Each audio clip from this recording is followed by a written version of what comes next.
The crisp air of the Appalachian foothills always had a way of settling my nerves. I bought my hunting cabin there over 20 years ago, long before the nearby subdivision sprang up with its manicured lawns, elastic fences, and self-appointed rulers known as the Homeowners Association. My cabin wasn't a mansion. It was a modest, hand-built structure that smelled of cedar, wood smoke, and memories. It was where my son learned to fish, where my late wife would sit by the fire with her tea, and where I sought refuge from the constant grind of Washington D.C. So, when I found a bright orange notice tacked onto my cabin door one early fall morning, I felt something deep inside me sink. The paper was stamped with bold letters, "Notice of violation, HOA fees due." At first I laughed. My property wasn't part of any subdivision. I had never signed any covenant, never agreed to abide by anyone's rules. The nearest HOA was nearly 2 miles down the road, guarding its neighborhood like a fortress of gossip and fines. Yet the notice was clear. They demanded $3,200 in back dues plus penalties. If I didn't pay within 30 days, they threatened legal consequences and property enforcement. I crumpled the paper and tossed it into the fire. Pitt the following week. 2 HOA representatives showed up in pressed polos and clipboards. One of them, a tall, thin man with slick-back gray hair, introduced himself. "I'm Robert Mills, president of the Forest Pines HOA," he said smugly. "You're on our jurisdiction, sir. We'll need you to pay your outstanding dues." I shook my head slowly. "This cabin has been here longer than your subdivision. I never joined your HOA, and you have no authority over me." The second one, a woman with oversized sunglasses perched on her head, sneered. "That's not how this works. We maintain the road you used to get here. We plow the snow. You benefit, so you pay." I crossed my arms. "I maintain my own access road, and I've never asked you for a thing. You have no claim here. If you want to press it, you'll find yourselves in court." Robert leaned in close, his smile cold. "We're prepared for that. But just remember, non-compliance has consequences." For a while, I thought it was just bluster, a scare tactic. But weeks later, I came back from a business trip to find rubble where my cabin once stood. The porch swing where my wife used to sit was splintered. The stone chimney, hand-laid by my father, lay in ruins. And a crude sign stuck into the dirt read, "Demolition complete. Unauthorized structure." Removed by order of Forest Pines HOA, I stood frozen, my chest tightening. My hands trembled, not from fear, but from a fury I hadn't felt in years. That cabin wasn't just wood and nails. It was my sanctuary. It's my legacy, my wife's memory, and they had stolen it. My phone buzzed. A message from an unknown number read, "Next time, just pay the dues." It would have been cheaper. I sat in the debris as the sun set, my heart breaking while rage built in its place. They thought I was just another homeowner, powerless against their petty authority. What? They didn't know what they couldn't have possibly guessed was that I wasn't just a cabin owner. I was a sitting federal judge, and they had just written their own sentence. I spent that first night sitting on what was left of the porch steps. The silence of the woods, once my comfort, now mocked me with its emptiness. My cabin, my family's anchor, was gone. Every piece of furniture, every photograph, every detail carved into the wood by years of use, reduced to rubble by people who thought they were above the law. I didn't cry. Not then. My years on the bench had hardened me against public displays of emotion.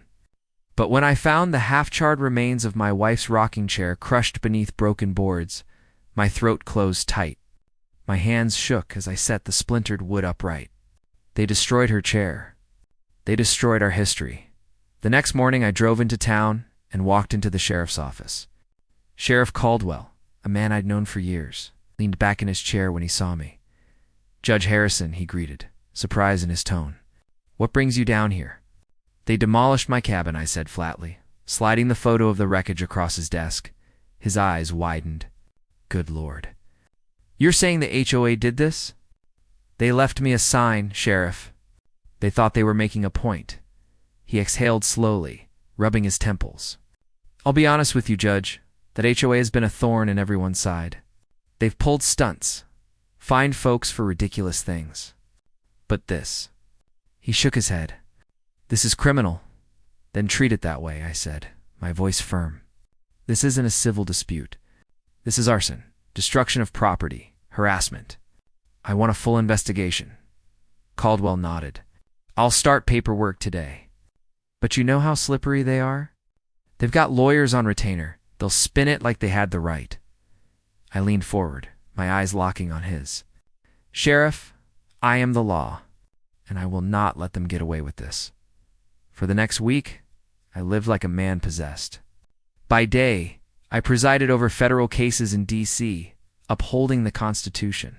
By night, I pored through land deeds, property surveys, HOA bylaws, and court precedents.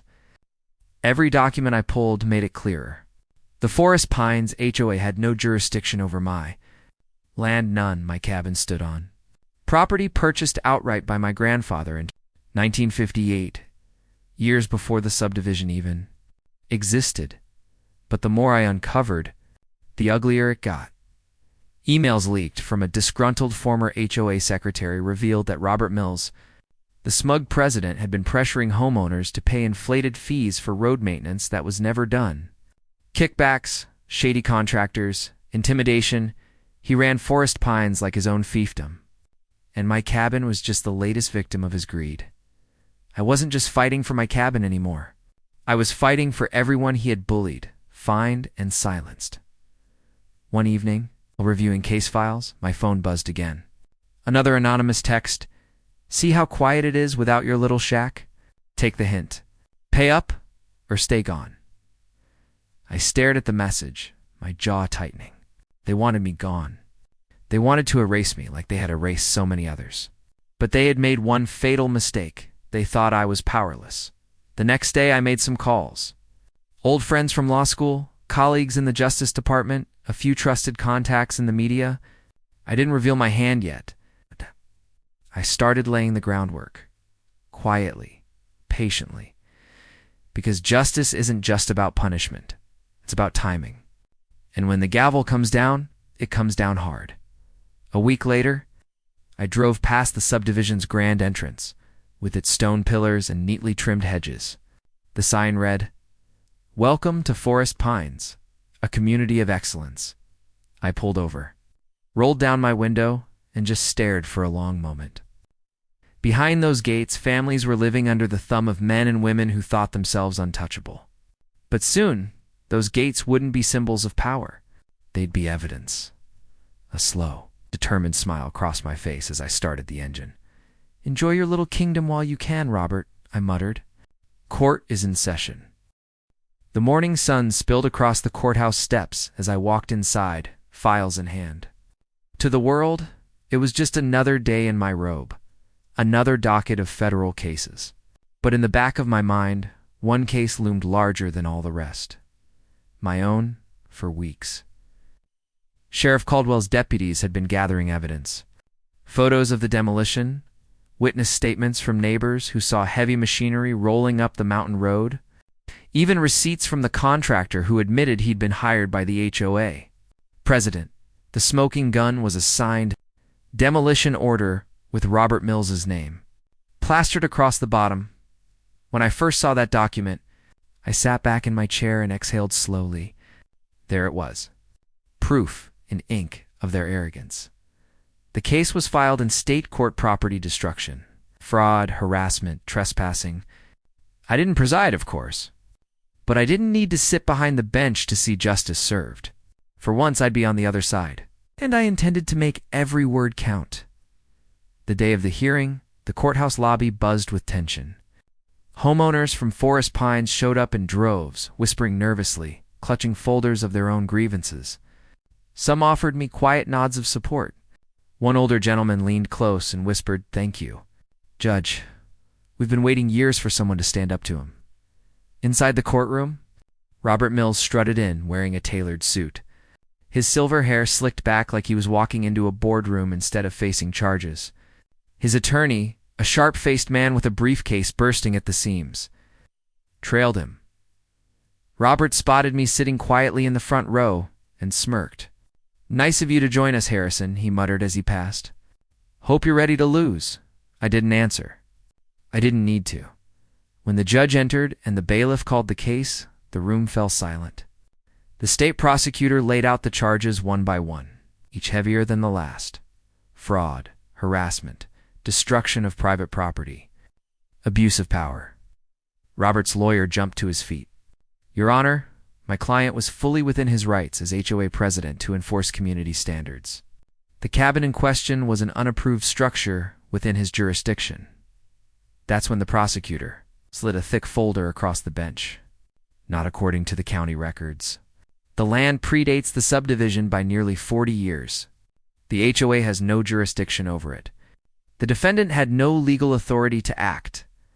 The judge flipped through the documents, his brow furrowing deeper with every page. Robert shifted uncomfortably in his seat. Then came the witnesses. A contractor testified that he was paid in cash, instructed to make it look official. A homeowner broke down on the stand describing years of intimidation and threats if she didn't pay inflated fees. A young couple recounted how Robert's board fined them thousands for leaving a kayak by their garage. By the time they were done, the courtroom no longer saw Robert Mills as a leader. They saw him for what he was, a bully cloaked in false authority. Finally, it was my turn. The prosecutor called me to the stand. I raised my right hand, swore the oath, and sat down. For the first time in years, I wasn't the one asking the questions. I was the one answering. "Judge Harrison," the prosecutor began, "could you describe what you found upon returning to your property?" I steadied my voice. "I found ruins. My cabin was demolished without my consent. My wife's rocking chair was destroyed. My family photos gone. My history erased." A hush fell over the courtroom. I let the silence hang for a moment, then continued. "I have presided over countless cases of theft, fraud, and abuse of power. But I never imagined I'd be a victim of such lawlessness myself. The HOA didn't just bulldoze wood and stone, they bulldozed trust. They thought they could intimidate me the way they've intimidated every family in their path. But what they didn't know," I paused, locking eyes with Robert, "is that I know exactly how the law works, and I intend to see it applied." Robert's smirk had vanished. His lawyer shifted uncomfortably. By the end of the day, the case wasn't just about my cabin anymore. It had become a spotlight on years of HOA corruption. The courtroom doors opened to reporters snapping photos, neighbors rallying together, and whispers of a class action lawsuit forming in the air. As I stepped outside, one woman clutched my arm.